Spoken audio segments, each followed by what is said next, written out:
नमस्कार मंडळी, मी आरती स्वागत करते आहे तुमचं आपल्या चॅनलवरती. त्याचं नाव आहे आरविश आणि मम्मा.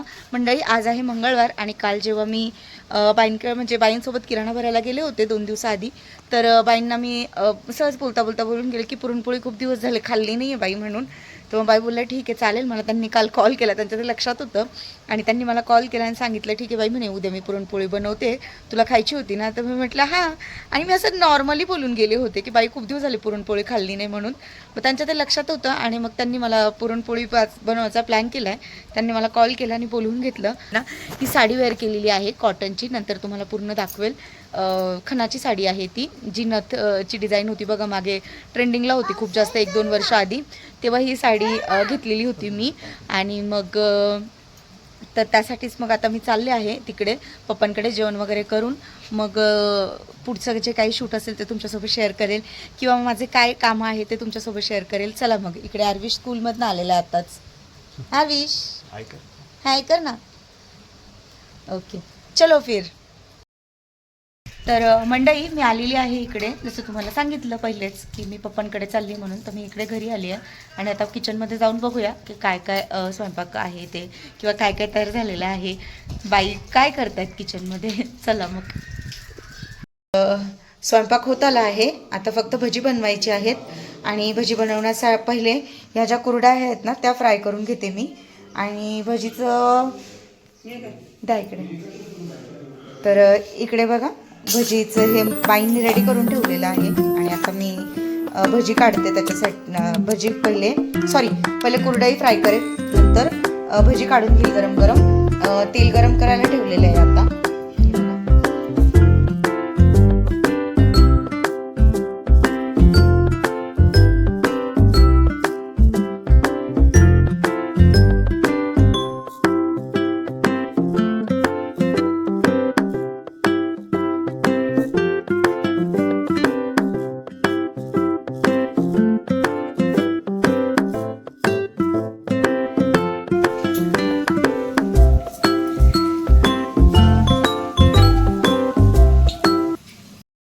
इकडे तुम्ही बघू शकता पुरणपोळी किती छान फुगते आहे, एकच नंबर.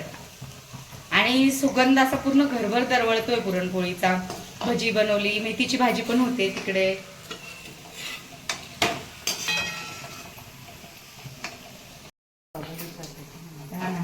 तर बाई सकाळपासून स्वयंपाक करतायत.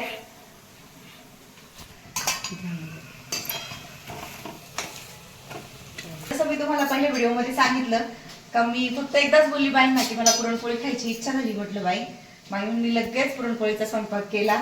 आणि पुरणपोळीचा स्वयंपाक हा एकट्या बाईचा नसतो, तुम्हाला माहिती आहे. खूप वेळ लागतो पुरणपोळीच्या स्वयंपाकाला. आणि बाईंच्या हाताची चव तर अप्रतिम असते. मेथीची भाजी तर एवढी छान बनवतात ना, त्या खूप भारी बनवतात मेथीची भाजी. आणि असं म्हणजे ना का बघूनच असं वाटतं की हा लगेच जेवायला बसावा आता, असा स्वयंपाक असतो बाईंच्या हाताचा. खूप छान स्वयंपाक करतात त्या. आणि मी आज मस्त मनसोक्त पुरणपोळी खाणार आहे.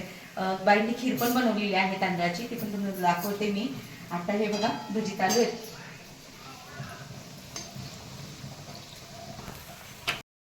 इकडे तुम्ही बघू शकता पोळ्या किती छान फुगल्यात. टम्म पोळी फुगली का मज्जा येते अक्षरशः. बाकीच्या ह्या आता करून होत आहेत हळूहळू. जेवणाची तयारी. तर इकडे चपाती आहे, सार आहे, भजी आहे, मेथीची भाजी, कुरडई असं आहे सगळं. आणि हे विशालचं ताट आहे. पहिले हे विशालचं ताट आहे, कारण विशाल आहे ना सुरुवातीला पुरणपोळी नाही खात, त्यासाठी. नंतर पुरणपोळी खाता तुम्ही, ठीक आहे चालेल. तर इकडे कुरड्या फ्राय केलेल्या आहे. इथे आहे भात, ही भजी, मेथीची भाजी, त्याच्यानंतर इकडे पुरणपोळ्या बनवलेल्या आहेत. इकडे मस्त गरम गरम सार आपली कटाची आमटी. आणि हे बघा ही ना तांदळाची खीर बनवलेली आहे बाईंनी. असं स्वयंपाक रेडी झालेला आहे. सगळे इकडे जेवायला बसलेत. आरविश शेट नाही जेवत आहेत आणि कुरडईच खाल्ली खूप जास्त. भूक नाही का तुला? बरं ठीक आहे. आता मी पुरणपोळी खाणार आहे आणि मनसोक्त पुरणपोळी खाणार आहे मी. कारण पुरणपोळी आपण कसं लवकर नाही बनवत, आणि मी तर बनवतच नाही लवकर, कारण विशालला नाही आवडत. त्यामुळे म्हणून मग चला मस्त बाईंच्या हाताची गरम गरम पुरणपोळी, खीर आणि भजी, पापड, कुरडया, मजा येणार आज जेवायला. तर मंडळी आता जेवण वगैरे करून झालं आणि मग जेवण झाल्यानंतर मी लगेच भांडी घासायला घेतली होती. ही बघा मागे माझ्या तुम्हाला दिसत असतील, ही भांडी घासली, किचन साफ वगैरे करून घेतला. कारण कसं बाई सकाळपासून काम करतायत, त्या जवळजवळ 5:30पासूनच आवरत होते, स्वयंपाक वगैरे करत होता. मग म्हटलं आता नको थकतील, म्हटलं खूप थकल्या असतील ऑलरेडीच. मग मी काय केलं, पटापट भांडी घासून घेतली, किचन साफ करून घेतला. आणि हो, मी तुम्हाला नेहमी सांगते की मी माहेरात असल्यावर मी कधीच काम नाही करत, पण मी जेव्हाही असते तेव्हा वहिनी असतात. मग कसं त्या सासूसुना काम करतात, मग आपण कशाला मध्ये करायचं, चालू द्या त्यांचं चालू आहे, सासूसुनांचं त्यांना करू द्या, असा माझा प्लॅन असतो. मग मी वहिनी असेल ना तर मग मी कधीच म्हणजे कामाला हात लावत नाही. पण मग ह्या दोघी सासूसुना असेल एकत्र करत असतील ना, मग मी बिलकुल काम नाही करत इथे. म्हणजे मी आराम करते. मग पूर्ण असं जेवणाचे ताट अक्षरशः सरकवून बाजूला निघून जाते. मग ती वहिनी आणि बाई ते सगळं करून घेतात, मी अजिबात मग कामाला हात नाही लावत. पण मग जर कधी वहिनी नसेल किंवा मग बाई नसतील, दोघींमध्ये एक जरी एकटे असेल तर मग मी थोडंफार मदत करते. नाहीतर मी अजिबात माझ्या माहेरच्या घरामध्ये लुडबुड करत नाही. जे आहे ते तुम्ही करा, चटणी मिरची जी असेल ते खाऊ, आज तर पुरणपोळी खाल्ली आहे ऑफकोर्स, पण मग असा माझा स्वभाव आहे आणि मला हेच आवडतं. कारण मग त्याचं घर त्यांनी करावं असं माझं थिंकिंग आहे, विचार आहेत. ऑफकोर्स आपण मुलगी आहे, आपण केलं पाहिजे, पण जेव्हा वेळ असेल तेव्हाच आपली उपस्थिती दाखवावी, आपली गरज दाखवावी आपल्या फॅमिलीसाठी, ते महत्त्वाचं. प्रत्येक वेळी जाऊन आपण नाही करायचं. हवं तर आहे ना प्रत्येक गृहिणीला माझा हे समजा, कारण खूप चांगल्या गोष्टी असतात त्या आपण स्वतःचं मेंटेन ठेवलेल्या, हे मला असं वाटतं आणि मी मनापासून त्याच गोष्टी पहिल्यापासून करते. ठीक आहे, चला आता झालं आहे सगळ्यावरून. मला थोडं मार्केटला जायचं आहे, माझं काम आहे. उमेश भाऊ घरी असतील तर माहिती नाही, तर उमेश भाऊंना आवाज देऊन बोलवते मी बाहेर. जर उमेश भाऊ असेल तर मी आणि उमेश भाऊ जाऊ, कारण विशाल नाईट करून आलेत आणि विशाल सेकंड करून आलेत आणि त्यांची सुट्टी आहे, तर ते झोपलेत आता. आरविशला पण त्यांनी म्हणजे जेवण केलं इथे आणि लगेच घरी जाऊन ते झोपले. आरविशला पण झोपवलं कारण तो स्कूलमधनं आला आहे, थकला होता खूप. मी म्हटलं ठीक आहे जाऊन झोपा, म्हटलं उमेश भाऊ आहेत माझ्यासोबत, मी त्यांना घेऊन जाते मार्केटला मग गाडी चालवून वगैरे, आणि बघू आता पुढे कसं काय असेल. चला मार्केटला गेल्यानंतर तुम्हाला दाखवते की मला काय सामान घ्यायचं आहे ते. तर मंडळी संध्याकाळ झालेली आहे, दुपारी थोडं जेवण वगैरे केलं, तुम्हाला सांगितलं की भांडी वगैरे घासली आणि मग थोडं गप्पा मारत बसले होते मी बाईंसोबत. मग म्हटलं मी ना मला बाहेर तुम्हाला सांगितलं होतं की मला थोडंसं बाहेर जायचं आहे, तर मी विशालची खूप वेळ वाट बघितली पण विशालच नाही आले. कारण ते झोपले आहेत घरी आणि कॉल करते तर कॉल पण रिसीव्ह नाही करत आहेत. मग मी काय केलं, उमेश भाऊंना आवाज देऊन घेतला बाहेर ना, उमेश भाऊ है ना. आणि मला ना ओटीचं सामान घ्यायचं होतं, नारळ, ब्लाऊज पीस, ते मार्केटला जाऊन आम्ही घेऊन आले. आणि पाऊस 1 मिनटं पण थांबायला तयार नाही आहे मंडळी, कंटिन्यू पाऊस चालू आहे. खूप बारीकच आहे, असं जास्त जोरात नाही येते. हो, थोडा पण पाऊस थांबायला राजी नाही आहे, म्हणजे असं 1 मिनटं पण नाही, भुरभुर पावसाची चालूच आहे. तेच तर खूप पाऊस चालू आहे. मग मी उमेश भाऊंना म्हटली चला माझ्यासोबत, कारण विशाल झोपलेत, फोन नाही उचलत आहे म्हटलं. आणि संध्याकाळ झाली, आता 6 वाजलेत. म्हटलं देवीची ओटी भरायची आहे, कारण आज आता ही कसली ओटी भरते देवीची, तर तुम्हाला माहिती आहे आपला आखाड महिना चालू होता, आखाड महिन्याचा शेवटचा मंगळवार आहे आज. आणि मग आज कसं की माऊल्या असतात, माऊल्यांची ओटी भरतात, माऊल्यांना नैवेद्य दाखवतात. तर मग आज म्हटलं ठीक आहे आज ओटी भरून घेते. तर मी माऊल्यांची ओटी भरायला आलेली आहे. कोणी नैवेद्य पण दाखवतं माऊल्यांचा आखाड महिन्याचा. म्हटलं आज मंगळवार आहे, छान वार आहे, तर मग देवीची ओटी भरून घेते. तर तुम्हाला दाखवते, ह्या मंदिरात आपण याआधी पण आलेलो आहोत. नवरदेव पाया पडण्यासाठी जेव्हा मी घेऊन आले होते ना, तर या देवळात आम्ही आलेलो होतो तेव्हा, आणि व्हिडिओ पण शूट केला होता मी. जे माझे फर्स्ट डेपासून व्हिडिओ बघत असतील त्यांना लक्षात येईल लगेचच. तर हे आमच्या गिरणारा गावातलं गावदेवी मंदिर आहे. इथे माऊल्या आहेत, 7 माऊल्या असतात, तर 7ही पण आहेत. तर मग चला तुम्हाला दाखवते. ऑलरेडी इथे पूजा झालेली आहे, कोणी ओटी भरली आहे, पूजा केलेली आहे, त्या पण सगळ्या गोष्टी आहेत, तुम्हाला दाखवते ओटी भरताना पण.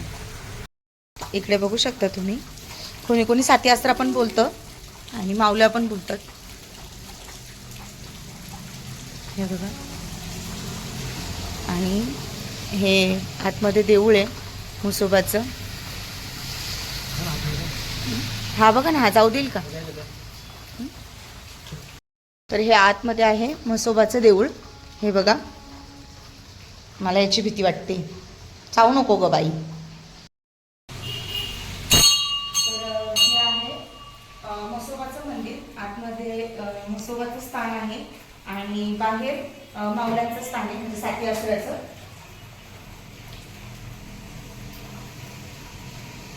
हे बघा, नैवेद्य दाखवलेले आहेत सर्वांनी. इकडे मारुती रायाचे आहे मूर्ती, इकडे गणपती बाप्पा आहे.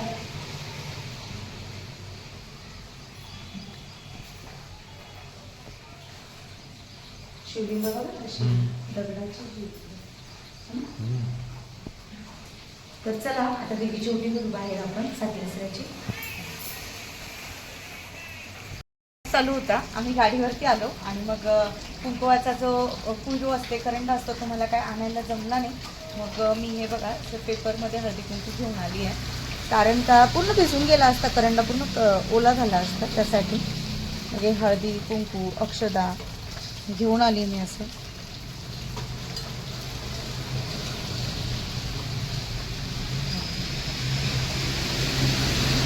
हा हे नारळ, त्यामध्ये आणले आहेत तांदूळ, अगरबत्ती, आणि आहे दक्षिणा,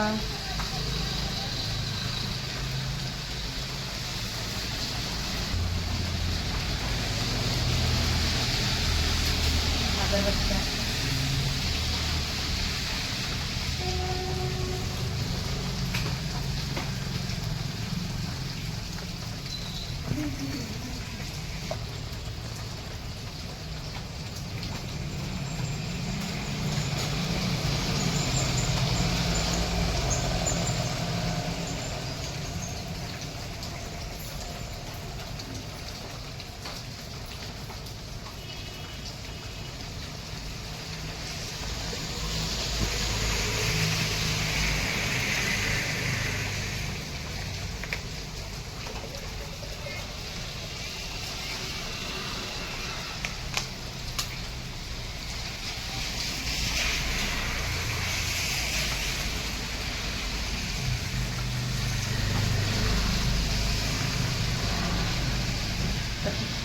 मंडळी, हे पूर्ण ओटीचं सामान बघू शकता तुम्ही. नारळ, ब्लाऊज पीस, हळदी कुंकू, अक्षदा, फुलं, अगरबत्ती असं घेतलेलं आहे. आणि आता आपण देवीची ओटी भरूया.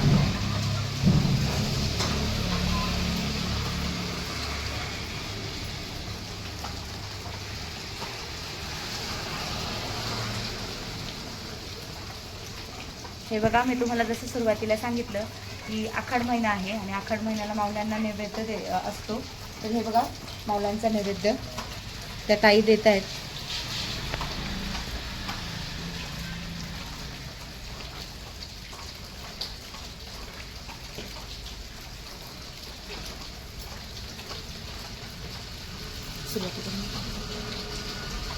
या आहेत माऊल्या.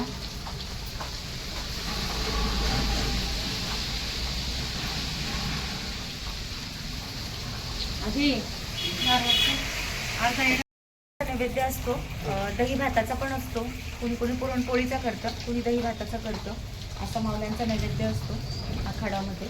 इथे जास्तीत जास्त आहे ना दही भाताचाच नैवेद्य दाखवलेलं आहे.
तिकडून आपलं माप आहे आमच्या कामामध्ये येणाऱ्या अडथळे दूर करून आणणार.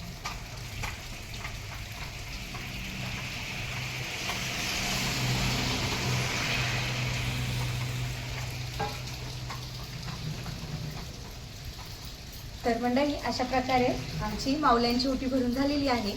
आणि इकडे आहे ना छोटा तलाव आहे, गिरणारा गावातला छोटा तलाव म्हणून ओळखतात, ते पण मी तुमच्यासोबत शेअर करते. तर मंडळी आजच्या व्हिडिओमध्ये तुम्ही पाहिलं असेल की आपण बाईंनी छान स्वयंपाक केला, पोटभर जेवण केलं, पुरणपोळीचा आस्वाद घेतला आणि सोबतच असं म्हणजे तुम्ही देवीची ओटी पण भरली आज. आणि छान वाटलं ह्या सगळ्या गोष्टी करून. आता संध्याकाळचे 6:30 होत आलेत. आता आम्ही घरी जाऊ लगेचच. म्हणजे उमेश भाऊ मला घरी सोडतील आणि मग ते घरी जातील असं. तर मंडळी व्हिडिओ हा इकडेच एंड करते. आय होप तुम्हाला आजचा व्हिडिओ आवडला असेल. बोला, व्हिडिओला लाईक करा, शेअर करा सबस्क्राईब आणि करा. सबस्क्राईब करायला अजिबातच विसरू नका. बाय.